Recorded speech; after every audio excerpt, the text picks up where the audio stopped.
اگلا سوال یہ ہے کہ کیا کتے کی خرید و فروخت جائز ہے؟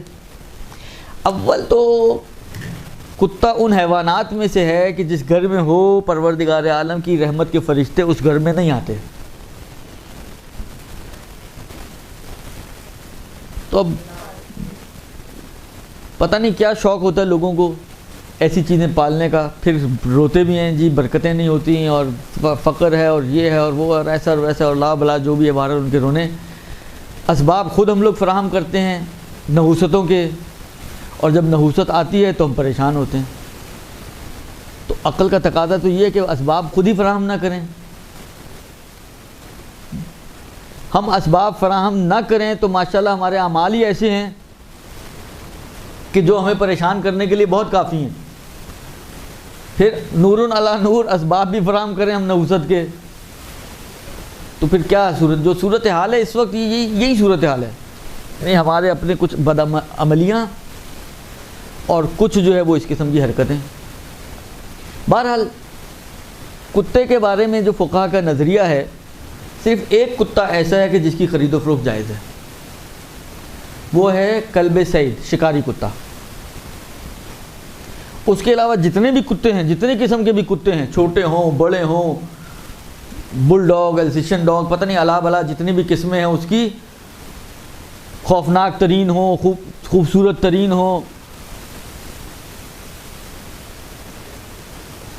ان کی خرید و فروخت حرام ہے اور جائز نہیں ہے. یہ اصل مسئلہ ہے کتے کی خرید و فروخت کے حوالے سے، کہ کتے کی خرید و فروخت سوائے شکاری کتے کے جائز نہیں ہے. اچھا، کسی نے اب سوالات میں اگر آپ جائیں تو کسی نے سوال پوچھا ہوا آغا سیستانی سے کہ جناب گھر کی حفاظت کے لیے کتا خریدنا کیسا ہے؟ کیونکہ بالآخر بعض جگہوں پہ یا بعض علاقوں میں ممکن ہے اس کی ضرورت ہو، یا جس طرح کھیتوں میں ہوتا ہے کہ کھیتوں کی حفاظت کے لیے. خلاصہ حفاظتی کتا کہ جو حفاظت کی غرض سے خریدا جائے، اس کی خرید و فروخت کے بارے میں کیا حکم ہے؟ تو اس میں بھی آقا نے یہی جواب دیا ہوا ہے کہ جائز نہیں ہے. جو عنوان جواز کا ہے وہ صرف شکاری کتا ہے.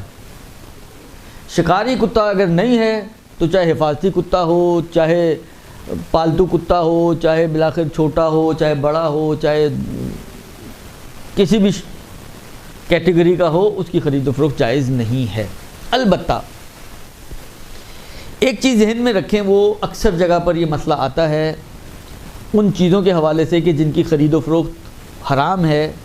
ایک مسئلہ یہ آتا ہے کہ صحیح ہے خریدو، مثلا فرض کریں مجھے چاہیے، میرا گھر کی حفاظت کے لیے ضروری ہے کتے کا ہونا. چوکیدار تو بھاگ جاتے ہیں، کتے نہیں بھاگتے، درست؟ تو اب اس کتے کا ہونا فرض کریں ضروری ہے، آواز آتی رہے تو چور نہیں اندر آئے گا. اب مجھے چاہیے، دوسری طرف سے شریعت کہتی ہے حرام ہے خریدنا. تو پھر راہ حل کیا ہے اس کا؟ آیا کوئی راہ حل ہے شریعت کے پاس؟ دیکھیں بعض جگہیں تو ایسی ہوتی ہیں کہ آپ ایسی بند گلی میں جا کے پھنستے ہیں کہ شریعت کہتی ہے کہ خوب دیگر پھنس گئے تو پھنس گئے، اب کیا کر سکتی ہوں، میرے پاس کوئی راہ حل نہیں ہے. لیکن بعض جگہیں ایسی ہیں کہ جہاں پر بالآخر کچھ راہ حل نکل آتے ہیں. یعنی شرعی آپ کہیں کہ یہ حیلہ شرعی جس کو آپ کہہ لیں، شرعی ایک راہ ہے کہ جس کو اگر آپ طے کریں تو شریعت نے ایک سمجھے کھانچہ نکال دیا آپ کے لیے. وہ کیا ہے؟ وہ یہ ہے کہ فرض کریں جس کے پاس کتا ہے، جو کتے کا مالک ہے، تو شرعاً تو وہ مالک نہیں ہے شریعت کی نگاہ میں، کیونکہ ایک چیز کی خرید و فروخت ہو ہی نہیں سکتی، تو شریعت کی نگاہ میں وہ مالک بھی نہیں ہے، درست؟ لیکن ایک چیز ضرور ہے، کیونکہ اس کے اختیار میں وہ کتا ہے تو وہ اس کتے کی نسبت ایک حق رکھتا ہے، درست؟ کتے کے اوپر یعنی میری نسبت اس کا حق ہے. جس کے ہاتھ میں وہ کتا ہے، جس کے اختیار میں وہ کتا ہے، جس سے ہم خریدنا چاہ رہے ہیں، جو عرفی اعتبار سے کتے کا مالک ہے، یہ شریعت اس کو مالک نہیں سمجھ رہی، لیکن عرف تو اس کو مالک مانے گا، درست؟